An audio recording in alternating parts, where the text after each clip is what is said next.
Welcome back to part 2 of real estate investing and being a landlord. I'm joined again today with Chantel, who is a real estate investor.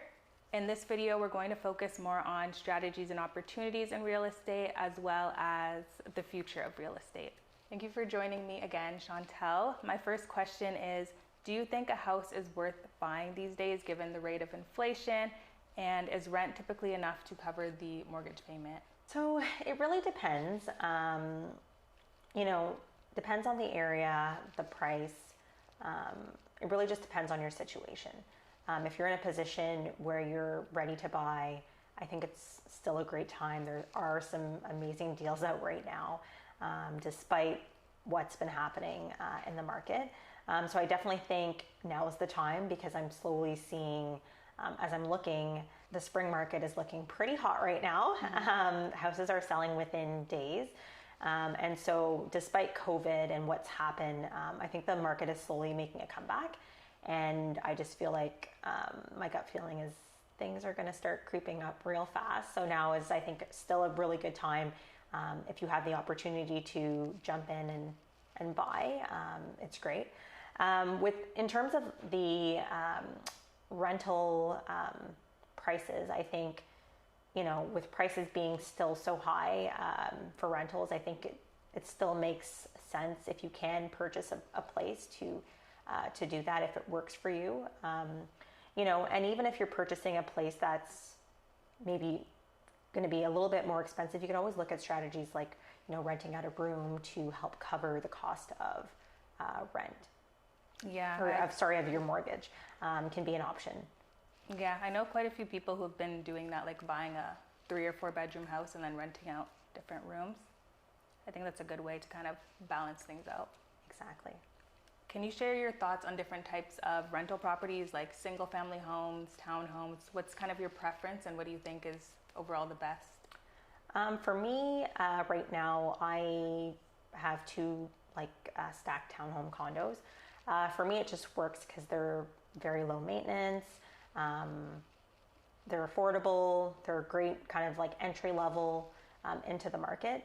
Ideally, I would love to have like a duplex or a triplex. I think those are great because you have multiple people in a home, basically. And so it's really great because let's say one of your tenants stops paying rent, while you still have rent coming in from 2 other sources, right? So I think it's a great strategy. I think for me, that's where I would want to, in the future, head towards. And I think that's where people probably see a lot more income, cash flow happening, is buying duplexes or triplexes, just because you're able to have multiple people in your units and have, more cash flow. Yeah, I agree with the duplex, triplex thing. That's actually what I wanted to buy as my first property, because I knew there's so many ways to balance it out and just play around with things. And what would you say are some of the most important factors to consider when looking at a property for renting out? So definitely, who would you be able to rent that property to? Like, who would that property cater to the most? Like I said, the area is important. What's around it? Are there parks? Are there schools, right? If you're, buying a single family home and ideally that you would market that towards a family, you want to make sure it's in an area where there's parks, there's schools, there's things to attract families into that home, right? So it really just depends on what your strategy is, and what you're interested in buying and who your clientele is. That makes sense. And can you share a story about a successful real estate investment that you've made and what made it successful? I think it was buying my first property.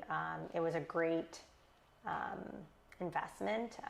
So when I sold my first home, I wasn't even really looking for a rental property. We had bought, we went from living in a stacked, townhome to a single home. And at the time, while we were waiting for our single home to be ready, I just happened to be online and bumped into this deal. And I was like, oh my gosh, this is so great. And I was showing my husband at the time, and he's like, oh, I don't know. And I was like, no, let's just do it. Like, it's a good deal. Trust me. And I think I just went in and I was ready. I did my research. I was situated in a great area in Barhaven. There's parks, there's schools. and it was a great price. And I was even able to, at the time I didn't have a realtor, but I had went in and I was able to negotiate a deal. I got $5,000 off, and they were, you know, including a lot of things. And the good thing for me, why it was a good deal is I love buying new builds, and I like buying new builds because it allows you to kind of break up the deposit over a period of time. So you don't have to like go in with like a bunch of money, right? You gradually, there's a payment plan, right? So that's nice. And the fact that, you know, I purchased that home in 2018 and it wasn't ready until like 2020. So it's like it gives you time to come up with your full down payment. And then at the same time, you're buying in 2020 or 2018, but then by time you actually take possession of it in 2020, it's already appreciated significantly. So like by the time I had moved in or taken possession of the place, it already had gone up 100,000. Wow.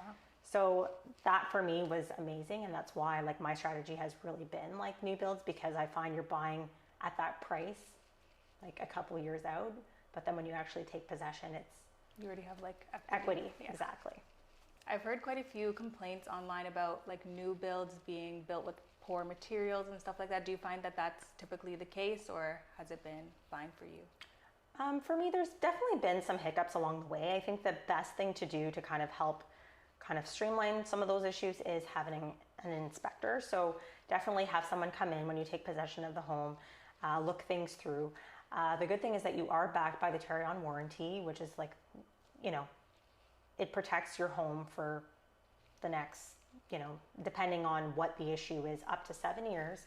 And so if things do go wrong, the builder is responsible to fix those things. And like for me, like my first property, you know, within a month of moving in, like there was like a sewer backup. And so, yeah, so that was like my first like big thing that I had to deal with. But the builder came in and it was covered. Everything was covered. Like the repairs, you know, putting my tenant in a hotel was paid.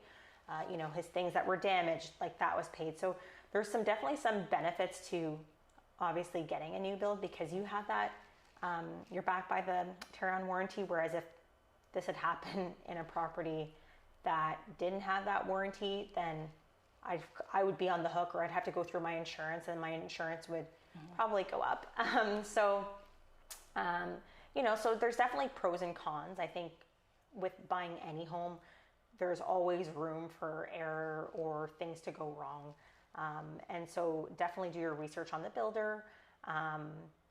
That's the main thing. Have a good idea of who the builder is, what's their reputation, read reviews online, but also getting an inspector who can kind of go in and look at what's happening with the property, and then you can put those things on your, you know, you get your 30-day, your 1 year, your 2 year, and you can submit those issues to your builder, who would be responsible to fix them. I've heard a lot of people kind of say that when they buy new construction, they don't bother with the home inspection because they don't think they need it. But it's very important, like you mentioned, to still get that done, because you just never know. I think a lot of people just assume it's going to be perfect because it's new, but that's not always the case. And speaking of the carry-on warranty, is that something that's only for new homes? Is it with specific builders, or is it just new homes in general? So new homes in general, like I said, so when you purchase a new home, it's there.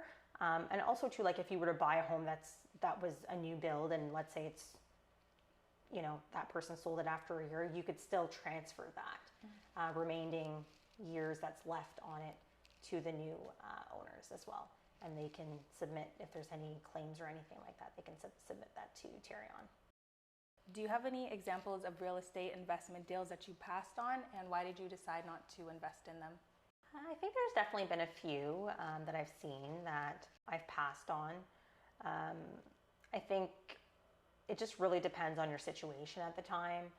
And I had looked at a few like outside of like Ottawa, and just kind of, for me, it just didn't make sense at the time to purchase those ones. So I think there's definitely been some deals that are, you know, you see and you know that they're just, you look at them and you just know it's a bad deal based on how much rent is in those areas. And basically, like when you're factoring, okay, like my mortgage is going to be this amount and I'm only going to get this much every month for the rent. Sometimes, you know, things like that it doesn't make sense because I'm going to be in the whole $200 a month, and I don't want to be in the whole $200 a month. So it really just depends on kind of how much you're purchasing it for, what it can rent for, and kind of like what you're going to take home at the end of the day. And for me, I just don't like being in the I don't want to be in the red. I want to be like up every month. Yeah. So really, yeah, those deals for me, anything where like I'm going to have to like cash out like my own money to maintain the property or to, you know, offset some of the expenses are like a no go for me. Makes sense. So shifting more to the future of real estate, in your opinion, where do you see the market heading in the next few years? I definitely see the market bouncing back. From what I can see so far, with interest rates going down a bit or kind of stabilizing, I would say, you know, people are jumping back into the market. I'm seeing houses, you know, selling really fast so far. A lot of these houses are selling within days. So it's really, it still is a good time to purchase. And I feel like with where the market is heading, I could definitely see us heading to a buyer's market again very quickly. And I definitely see house prices continuing to rise. And, you know, we do have a housing shortage within Canada, and with the increase of new immigrants coming into this country, there's always going to be people who are needing a place to live regardless. So I definitely see the future of, you know, the housing market continuing to increase. I don't see it slowing down anytime soon. It may stabilize, but I don't see it going down anytime soon. It's just up from here. What would you say are some trends or factors that will likely shape the future of the real estate market? So definitely immigration. Right now we have a lot of new programs that are kind of appealing to people abroad to come to Canada and work. Right, there's a lot of work like programs that the government's putting forward, kind of targeting new immigrants. So I definitely see that going to be a huge factor in impacting the real estate market in the next few years. So in that case, what do you recommend that people who want to invest in real estate do for that? So I definitely feel like it's good to have either someone who's with you, like buying with multiple people, right? That's a new strategy where a lot of people are, you know, working with other investors to invest in properties, right? And so it's really hard, I think, right now with the way that the prices are, a lot of times to come up with that 20% or that down payment. So, you know, if you have someone like buying with your sister or your brother, or, you know, reaching out to your parents to help with that, or just finding there's tons of people online who are looking for people to purchase properties with. So I think that's a, you know, a great strategy is joining forces with other people and leveraging that capital to purchase properties is a great way to kind of jump into the market. As well as, like, you know, like you said before, like buying a duplex or a triplex, right? You living in one of those units and then renting out the other two is another great way to, you know, jump into that market and start slowly and build from there. And then from there, once you have acquired a property, then it's really, as long as, you know, your debt to income ratios are okay, then you can, you know, really pull that equity out and use it to buy another property, right? And just from there, just keep refinancing, pull out the equity, buy another property, right? It's just to get your foot in the door and just get that first property is kind of like the biggest hurdle. But once you have accomplished that, then from there, it's kind of like smooth sailing. Mm-hmm. I really like that you brought up like investing with other people. I think like in this market where everything's so expensive, it's so important to think outside the box. Everybody wants to kind of struggle, do it on their own and save up that 20%, but really, when are we going to get to like $200,000 saved, right? So I think that also relates to me personally, because I probably wouldn't have a property if I didn't team up with my family, right? So it's really just about thinking about your situation. Like, does your grandma own a property? Does your parents own a property? And just being more strategic. Exactly. And there's other ways too, because there's also, like I said, if you have a really good real estate broker, right, there are people who are willing to lend you the down payment, right? There are private investors who lend their money to people, and you guys negotiated, the terms and conditions and how much the interest is, but you can also like take that money and invest it in a property, and from there, like, so borrow the down payment, buy your property, and let's say 2-3 years from now you refinance, pay that private lender back, and then you own then you're good. Like, that property is yours. You don't have to worry about the private lender anymore, right? So there's definitely strategies there, and like I said, having a good realtor, having a good broker. There's a lot of nowadays, like there's a lot of like real estate investors who like have amazing strategies, and the strategies are endless. I've seen some pretty wicked deals where people have purchased properties with none of their own money. So there's so many things to learn in this field, and it's always evolving, and there's always something happening in the real estate market.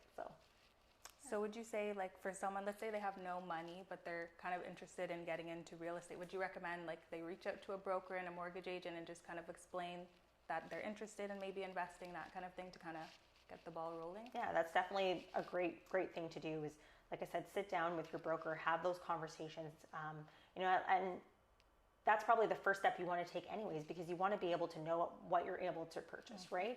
And so you may not have your down payment, but at least you have an idea of like, okay, this is my budget, this is what I'm working within, and then that way you're not looking at properties that are like way beyond your budget, right? You know where you stand, and then if you do need to like reach out to your parents or like a friend to come in to help you to be able to acquire that property, then at least you know what you're doing. But that should always be your first step, is reaching out to a mortgage broker, and then having a realtor to help you along the way. Yeah, that makes sense. So we've already touched on it a little bit, but can you share any specific investment strategies or opportunities that you think will be lucrative in the next few years? I think right now what's really big is, like I had mentioned before, is like the private lenders, is going, not using any of your own money, right? So you're acquiring a property and you're putting none of your own money into it, besides usually sometimes, obviously the legal fees and whatnot. Reaching out to those private lenders to lend you the down payment so you can get your foot in and you're not having to use any of your own money. So that's like a huge thing that's over the last few years people have been really using to their advantage. And also to like, there are some other strategies where people are going to the buyer and having the buyer hold, or sorry, not the buyer, the seller hold a portion of the mortgage. So let's say they're willing to hold like $200,000 of the mortgage, and you using the private lender for the down payment, and then in a few years, or whatever the terms and conditions that you agree upon, then once that property has appreciated in value, then you're refinancing and acquiring the property for yourself, but then paying everybody back. So there's definitely a lot of different strategies happening right now in the market. It just depends on what your situation is and what you're looking to do, and financially, where you are financially also plays a factor into these things as well. So I know from my personal experience, like some mortgage brokers and real estate agents, they're very like, just one thing. Do you have any tips of finding like those real estate agents or mortgage brokers that are more open to, exploring other strategies? Yeah, so definitely it's really good to do your research. Like I said, for me, I'm involved in a lot of online groups on like Facebook, investor groups. And from there, I've met really great people. So it really just depends on like the vibe you get from someone, and just doing your research. Don't just jump to the first like mortgage broker that like reaches out to you, or a realtor that reaches out to you, right? You want someone that you're comfortable with, that you can trust, that that you can go to, like word of mouth. Like if you have someone who's recently purchased a house before, recently purchased a home, like reaching out to them and getting their opinion, like how did they like their realtor, so just doing your research and not just kind of jumping into like the first person who reaches out to you, right? Like seeing who you connect with and like what aligns with what your goals are. Yeah, that makes a lot of sense. And lastly, do you have any advice for investors who are uncertain about the future of the market, and how can they best position themselves for success in uncertain times? So I think it's, like I said, having a really good team. So first thing, having a great broker, having a great realtor is the best way to start. And, you know, with any investment, whether you're investing in stocks or, you know, the real estate market, what you have to understand is it's always a risk, right? There's always risks. But if you don't take the risk, then you'll never know, right? And so for me, like, it was a huge risk. Everyone was like, don't do it. And I did it. And it was probably the best thing I ever did, because now I'm, you know, my property has appreciated like double, right? And in 2 years, right? So there's always going to be some risk, but in the long run, like, there's some great benefits. There's, you know, like I said, there's generational wealth. You know, you're able to leverage money from your property and buy other properties. So I think it's just doing your research, not jumping into anything, buying a property that you know you're going to be comfortable with, taking your time. There's no point in rushing into purchasing a huge thing without doing, like I said, doing your research and really feeling comfortable, right? And so I think it's really good to just take your time. Like I said, have a good team behind you. Do your research and just take the risk. I like that you brought up, actually, like, people were telling you, no, don't do it, kind of thing. That kind of brings me back a little bit when I first wanted to start investing in stocks, and people were telling me, like, oh, you can't just buy one share of Tesla, when it was like $400 after the stock split, and then a few months later it was like $1,200, which, yes, I was only buying one stock, but I still would have, like, tripled my money. So I think it's very important, like, when you're talking about things, especially when it comes to finance, try talking to the people who are where you want to be versus people who are, you know, at the same place as you.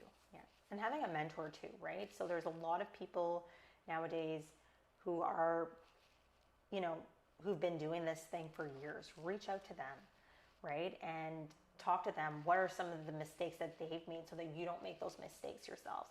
And what are some of the things that they have learned that they can share with you so that you can feel more confident in investing? Because it's, like I said, it's not a walk in the park. There's going to be hiccups. There's going to be bad tenants. There's going to be, you know, things that go wrong with your property. But in the long run, I think the pros outweigh the cons, right? Yeah. So in the long run, for me, I think it's a great thing to be able to have, you know, this extra wealth, and be able to pass something down to, like, my son. Like I said, like, a few years from now, like, I know when he's 18, he's not going to be able to buy a house. So to be able to pass him down something, or even, like, okay, let's say I sell my property, give him a nice sized down payment, is what I want to be able to do. I don't want my child to struggle, right? So if you can, you know, kind of set that trend for your kids and your family and generations to come, why not?